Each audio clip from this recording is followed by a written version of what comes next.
For decades, the world's biggest banks secretly manipulated the price of money itself, your mortgage, your debt, your future.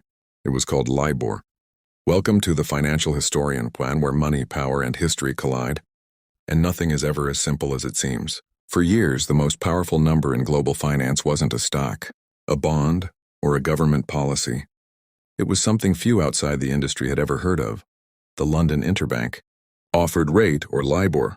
Each day, the world's leading banks, names like Barclays, JP Morgan, Deutsche Bank, UBS, and Citigroup, and were asked a simple question: if you had to borrow from another big bank today, what interest rate would they charge you?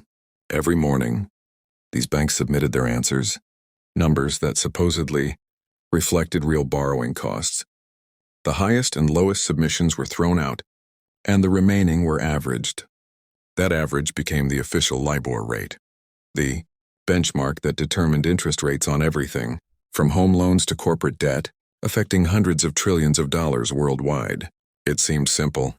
It seemed elegant. But beneath the surface, it was a system built on trust and ripe for abuse. Those numbers weren't based on real transactions. They were based on trust. The assumption that trillion-dollar institutions would tell the truth. But in the world of high finance, trust is the easiest thing to weaponize. To understand why this mattered, we need to take a step back. LIBOR wasn't just a number used by banks.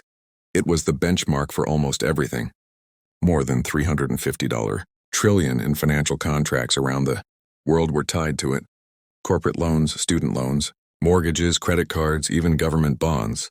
Every time you paid interest on your mortgage, every dollar your student debt quietly accumulated, every time nations borrowed from one another. LIBOR was the invisible reference point deciding the cost.